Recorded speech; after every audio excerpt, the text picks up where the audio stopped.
Taste the Daily.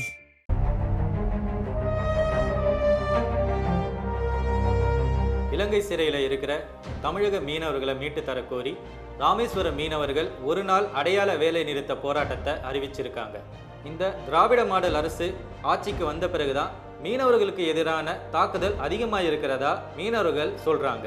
குறிப்பா 2023ஆம் ஆண்டு 230 மீனவர்கள் இலங்கை கடற்படையினரால் கைது செய்யப்பட்டதாகவும் 2024ஆம் ஆண்டு 554 மீனவர்கள் கைது செய்யப்பட்டதாகவும் இந்த ஆண்டு முதல் மாசத்திலேயே 42 மீனவர்கள் கைது செய்யப்பட்டிருப்பதாக மீனவர்கள் வேதனை தெரிவிக்கிறாங்க. மீனவர்கள் சொல்ற இந்த புள்ளி விவரத்தை பார்க்கும்போது வருடம் மீனவர்கள் மீதான தாக்குதல் அதிகமாயிட்டு வருதுன்னு தெளிவா தெரியுது. டங்ஸ்டன் சுரங்க விவகாரத்துல அந்த பிரச்சனைக்கு காரணமானவங்களும் அந்த பிரச்சனையை கண்டுக்காம கமுக்கமா இருந்தவங்களும் வெற்றின்னு விளம்பரம் தேடுறாங்க இல்லையா?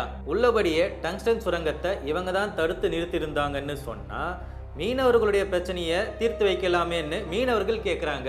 தீர்த்து வைப்பாங்களா? எப்படி தீர்த்து வைப்பாங்க? இவங்களுக்கு பிரச்சனையை உண்டு பண்ணதானே தெரியும்.